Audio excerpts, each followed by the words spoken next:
Hello and welcome to EV Review Ireland. My name is Derek Riley and it is day 25 of the EV Review Ireland 30-day challenge. We're getting close to the finish line and I've got a great interview lined up today. You would have seen it from the thumbnail. We're going to be talking with Chris Kelly from EasyGo. Good evening, Chris. How are you? Good, thanks, Derek. How are you? Yeah, not bad. Now getting towards this 30-day challenge. I can see why they call it a challenge. But thanks for coming on this evening and having a chat with us about EasyGo, obviously a partner of my channel. I'm a user, I'm an advocate, but I'd love to chat with you about where it came from, past where you're at now in the present, and what the future plans are. And I'm sure there are a lot of EV drivers out there, north, south of Ireland and potentially in other markets that would be interested in finding out about EasyGo. So we'd love to hear from you. Yeah, absolutely. Thanks very much. So, look, our business started about 7 years ago, where I was contracting as an engineer, and I'd always had an interest in cars and always had an interest in electricity. And then I saw suddenly the two of them were going to merge. And I thought, well, I have to be part of this. Because, I do. I like my fast cars. Just carried out a bit of research and thought, okay, well, this is something that maybe we could get involved in. I started fitting charge points. I fitted my first charge point about 6.5 years ago in a home. So that's how far back it was, and that was as carcharger.ie. We still have the Car Charger brand. We run it as an electrical contract business, really, for fitting charge points commercially and in homes. But we always knew that there needed to be a network out there. There needed to be a private network out there. So with that in mind, there was a good few challenges. We had to change legislation in late 2017 to allow electricity, to allow customers to be able to pay for electricity at EV charge points. So non-ESB, the other network. Even ESB couldn't do it. Wow. Yeah, so they were free as well at the time. So there actually was no legislation in place to resell electricity through a charge point. So that was a big thing to happen with, along with the CRU. So that was the end of 2017, and that opened the door. Now we knew it was coming because we were following the story all along, and we had a bit of input there as well. So we put our first EasyGo charger then in the ground. We thought, okay, well, with the private network, we set up EasyGo, we'd set up the software, we had known what chargers we were going to bring in, and we fitted our first charge point for a company in Louth called Cargotech. So they were the very first EasyGo customer. I want to say EasyGo, they were on the network. So their staff were using the network and using the app. We didn't even have an app at that stage. It was all web-based. The app came later. So it's been a roller coaster then since. And I suppose right from the early days, I did have it in mind. I thought there was just three facets to this business, and I want to be involved in all three. One is home charging, one is workplace charging, and the other is public charging. The home charging is still very, very strong for us. We install over 200 charge points per month now in homes right around the country. We've got 9 electricians working with us. And they're based all around the country to cater for installations. We're gone from strength to strength on it.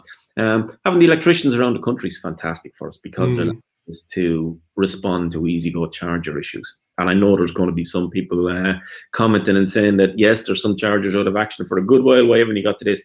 Some of the charge points have just gone crazy on us. But look, it's one of those things that we treat with priority. We're constantly changing parts and upgrading where needs be. So that's where it started. And going back, Chris, with that very first domestic charger that you fitted, can you remember, was it a Leaf or a Zoe, or what was the customer driving at the time? It was a Leaf. And it was a lovely blue color. I remember looking at the color and thinking, that is stunning. I remember it was a Leaf. And was it the low power domestic or was it a 7 kilowatt? It was a 7 kilowatt domestic. Oh, wow. The customer had a 6.6 kilowatt onboard charger. So it was a 7 kilowatt. And then cargo with that cargo tech, I think, was the first commercially installed one that you did. And they had their staff. And can you remember what type of EVs they had there? Was it all Leafs as well, or was it other stuff? Or were they future proofing? They were future proofing, but they did have one staff member who had a Leaf. Oh, very good. Yeah. And your point to the three aspects of it, and some electrical contractors and EV charging companies will either focus on domestic, some of them will focus on commercial. There's very few in that public space because of, and we'll talk about that now with that rollout. I'm sure there's a lot of hurdles and challenges to that with regards to grid connection, the cost of the unit themselves. Like everybody wants, oh, give me 350 kilowatt chargers. There must be a massive investment required. There's a huge investment required. And it's an ongoing investment as well. To have 50 kilowatts of power, and we're going a step above that now as well. Our new chargers we're bringing in will be 75 kilowatt. That's right, the Triniton ones, and capable of charging 2 cars at a time. But even to have that power available, to look at further expansion plans, do you put in the groundworks for extra charge points at the time, finding the sites. We secured a great deal with Air last year, where we're moving the phone boxes. And currently we're in discussions with a lot of councils in tandem about having the charge points fitted. You are going to see some coming up quite soon. Some of the councils are progressing very, very well. And we know some of them are even in application stage to get the services in. So you're going to see a lot of movement over the next few months in that space. And once we start, we do know it's going to happen very quickly. As I said, there's a lot going on in the background that people mightn't see. And it does take time. There's a lot of stakeholders in this, but you're right. It's very costly to do. They're self-funded by EasyGo. Not my bank account, by the way. I wish. But no, the whole, from a business perspective, raising the finance to carry out a project like that. And our intention is 500 DC chargers over the next 3 years. That's our goal. If we achieve it, fantastic. Do I think we'll achieve it? Very possibly. There's a hell of a lot of sites out there and a hell of a lot of people looking for charge points. So yeah, absolutely. I think it's very possible. With that figure in mind, with that target in mind, obviously the last 18 months haven't been easy with regards to what's been going on around the world. That's obviously slowed a lot of things down for you as well in that rollout. Yeah, it has indeed. We're about 6 months behind where we thought we would be, because when you have a lot of stakeholders involved in fitting a charge point into the ground, and if you take, for instance, we have Air as a stakeholder, because obviously they're providing us with the sites, but then we have to deal with the councils, we have to deal with the parking sections, we have to deal with the road sections, and then we have to deal with ESB for connections. And then, of course, suppliers, and of course, backing all of that up is the funding side of things. So there's a lot of things to put in place to make all of that happen. But I'm delighted to say that we're right at the tail end of a lot of projects. That's really, really great to hear. The reason that I partnered with yourselves on the channel is because of that full suite that you offer. So I know I have people looking at my reviews that are domestic owners, are looking for domestic chargers. I know that I have fleet owners looking for getting more commercial. And then there's people that need that access to that public network. And so by using that EasyGo account, going on the website, and I know every time I talk about and the links that are sponsored, the videos that are sponsored, there's links because you've got some special offers on where if you put in a domestic charger, you'll allocate some budget towards them when they're out and about. It's great to see you thinking about those offers as well, because there's lots of electricians out there fitting charging points, but they don't have that public network then backing it up. No, and you have to have the public network backing it up. When you mentioned fleet, for instance, there's a lot of companies who would buy an EV and have an EV as a company car, but they've got to reach the solutions of workplace charging at home, and of course all the reimbursements and billing that goes with that, and then the public access. Because we now have access through the app and through key fobs to the ESB network and the Ionity network, it means that the EasyGo app and the key fob that we send out is actually a fuel card. And a lot of companies like that. They like the fact that they don't have to have a lot of different suppliers for one service. Yeah, because when you go on the app and you're looking for charging stations around, you may go on other apps and you won't see the coverage that ye have, yours, Circle K / Ionity, and the ESB. So it's great that, and I've noticed it in the press cars that I'm getting now, there's more and more brands and they're having that key fob attached to the keyring. I had the Mercedes EQA week before last, and it's great to start to see that these large brands and distributors are saying, and I'm sure that there's companies doing the exact same thing. Yes. It's one fob, and my reps on the road and anybody using company vehicles are covered. We put chargers in at our workplace, and as you said, if they want, and that great news during the week from the SEAI regarding the grants for company cars, I'm sure that you're delighted to hear that as well. Oh, fantastic news, wasn't it? Really, really good. I was speaking with Jerry last week, and he was saying there's a bit of recruitment going on as well at EasyGo in the coming weeks for, is it business development people you're looking for those? Because I'm sure there's lots of people ringing in, but I know that you're looking for more and more sites as well. Yes. Look, we have a lot of sites. We're constantly looking at sites and analyzing sites for various reasons. We may choose sites or may not choose sites.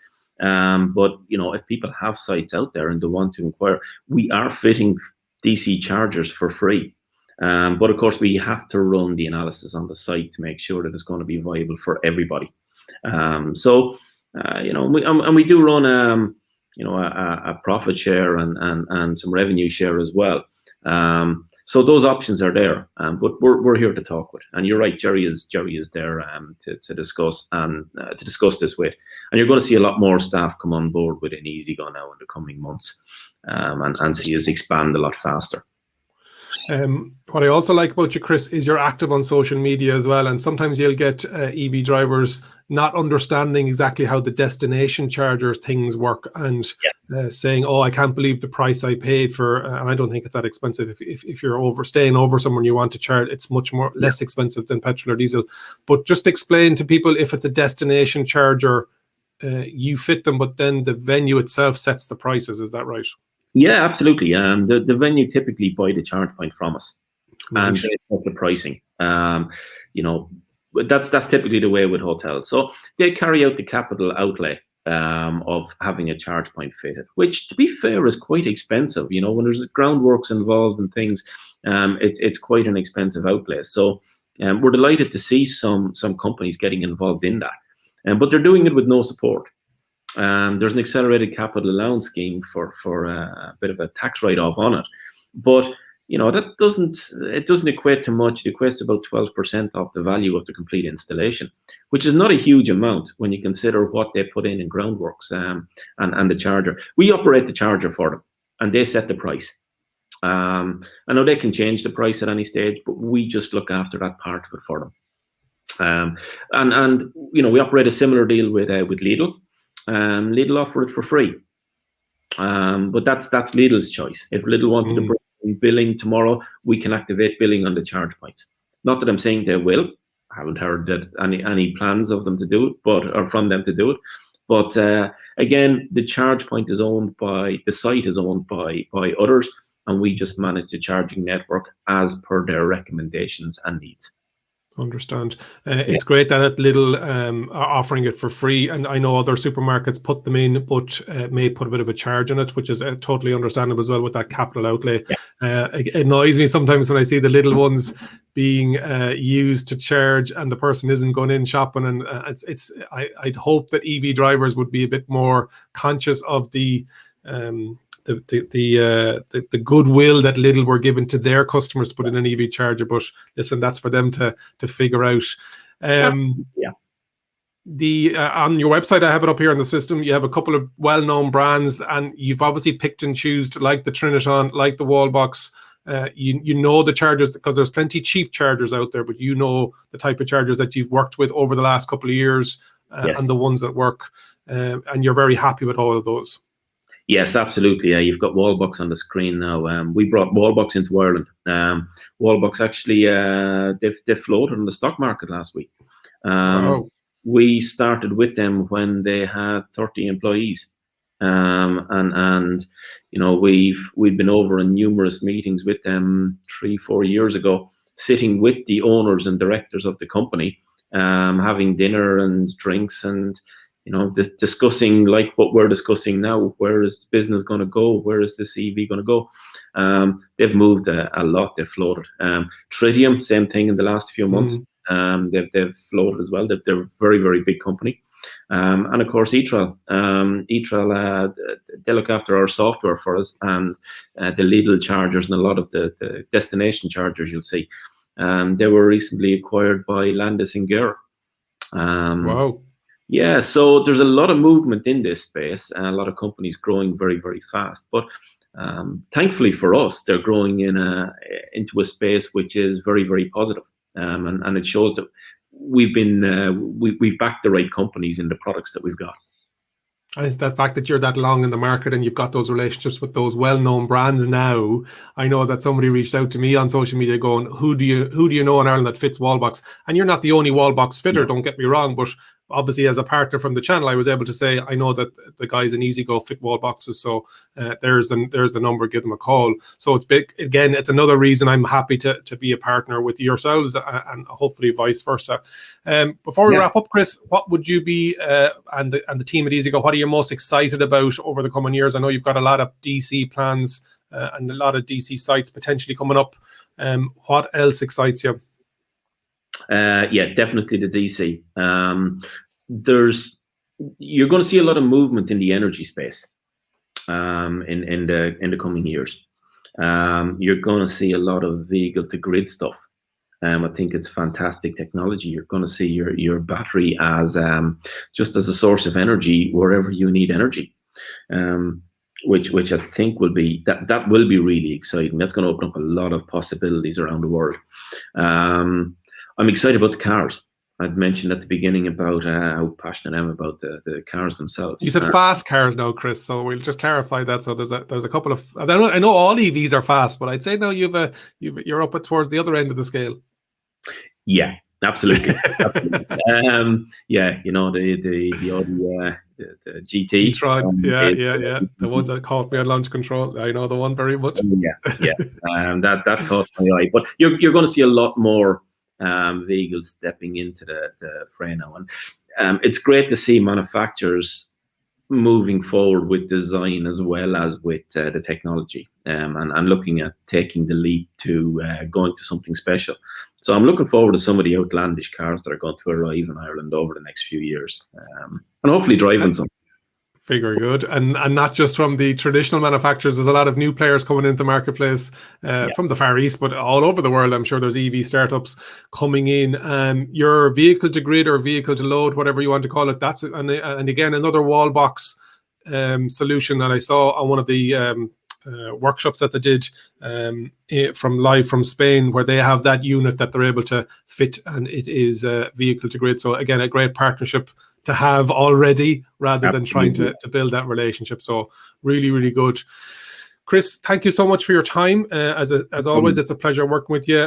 You can find Chris on any of the EV groups here in Ireland. We didn't even talk about Northern Ireland, and it's great that you cover that side of the border as well. So if there are any destinations up there, we're looking to grow the network up there as well. As I mentioned, there are some recruitment opportunities coming. So keep an eye on EasyGo, keep an eye on the website and on socials. I'll be talking about them on future videos.